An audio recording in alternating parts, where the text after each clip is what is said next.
Greetings out there in YouTube land. This is Morris, man. As always, I thank you guys for coming to my channel. I'm going to do another video. It's entitled, because I've done a series of these called Studio Tales. And I'm going to give you a little insight on some of my personal experiences in the music industry. And the purpose of these videos is to kind of head off young, inspiring musicians to walk into traps that are not good for you. Because I had somebody walk up to me the other day and said, yeah, you've been playing since I can remember, and I remember seeing you all over the city in the 70s or in the 80s, when your band was on TV, and they asked me, they said, why aren't you a drug addict or on drugs or all that kind of stuff? Because again, I'm entitled this video, Studio Tales, Sex and Drugs.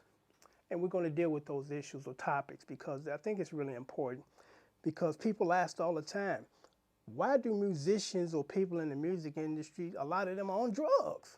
And I guess the answer to that is stupid peer pressure, because when you're a teenager, you start to experience that nonsense where you don't fit in with the in crowd if you're not smoking pot or doing any types of drugs.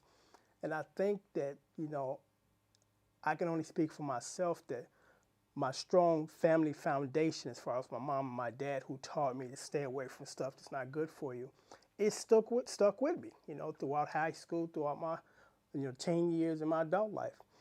And unfortunately, some people that are in the music industry never kind of got out of that mindset that they need to be a part of the in crowd, so they do these types of things. Because I've been to many parties pertaining to the music industry, as far as CD release parties, and literally see people got cocaine on the table going at it, just out in the open. And it just kind of blew me away that people get that strung out on drugs.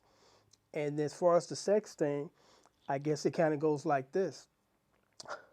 When you are in the public's eye, whether you're a big star or just somebody that people see, unfortunately, people offer you things that you would normally wouldn't get if you was just the average person and not being seen on TV. Because I learned a long time ago, and this was a good lesson to learn. When I was probably 19 years old, I was with this band, and they were like one of the biggest bands in Chicago at the time. And I was the youngest guy, of course, and I came in for sound check at this club. And the club was just kind of letting people in at that point. It was still just open. So I consider myself kind of a shy person, and I walked to a lady at the bar with her friends because she was attractive, and I thought, I introduced myself. And she politely said, thank you, but no thank you. So I respected that, and I left. That particular night, I sang lead on LTD's Love Ballad. And I was singing and playing my heart out up on stage. And after the show, she gave me her number, and I said, I'm the same guy that you kind of brushed off earlier that day. And she's like, well, since I seen you up there and you're looking all cute, blah, blah, blah. So, basically I ended up throwing the number in the garbage, because I look at it this way. If you can't be into me for me and only because of this, I'm not interested. But unfortunately, there are a lot of men that don't care how it goes down as long as it goes down. So, unfortunately, a lot of guys get caught up into this very promiscuous type of lifestyle in the industry because this sex is really readily available, and drugs too. And here's a sad story. One of the bands I was in my mid-30s. And at the time we were popular, we had stuff on the radio, we did TV shows, and one of the singers, it was three of them, he was out there kind of in that sense. And long story short, he got together with a woman and contracted AIDS, and he passed away.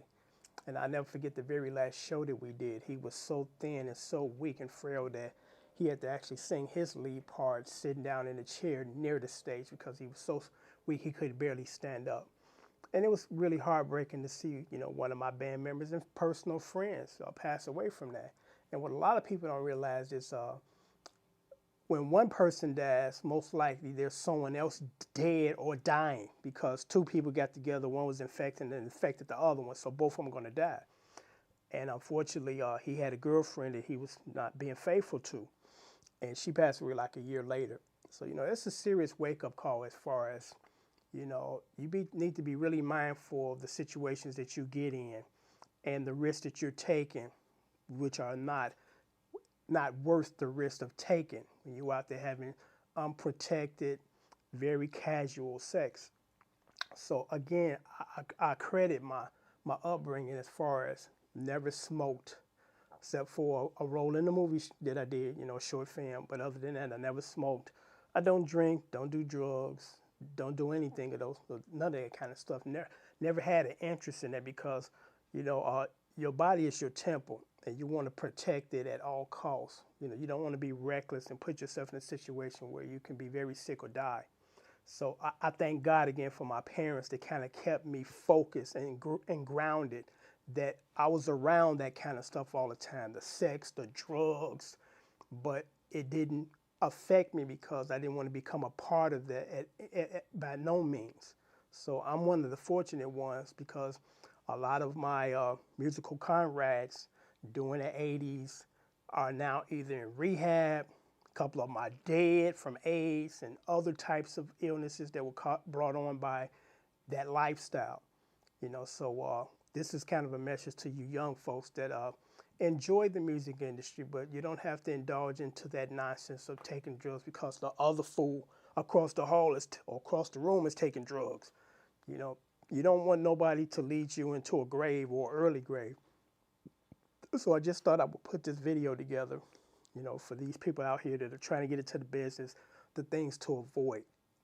And if anybody try to offer you that stuff, just politely tell them no. It's not my thing, man. If that's your thing, you know, I don't have a problem with that because, you know, you're responsible for you. But as far as me, thank you, but no thank you. So on that note, I'm going to sign off. And until next time, take care.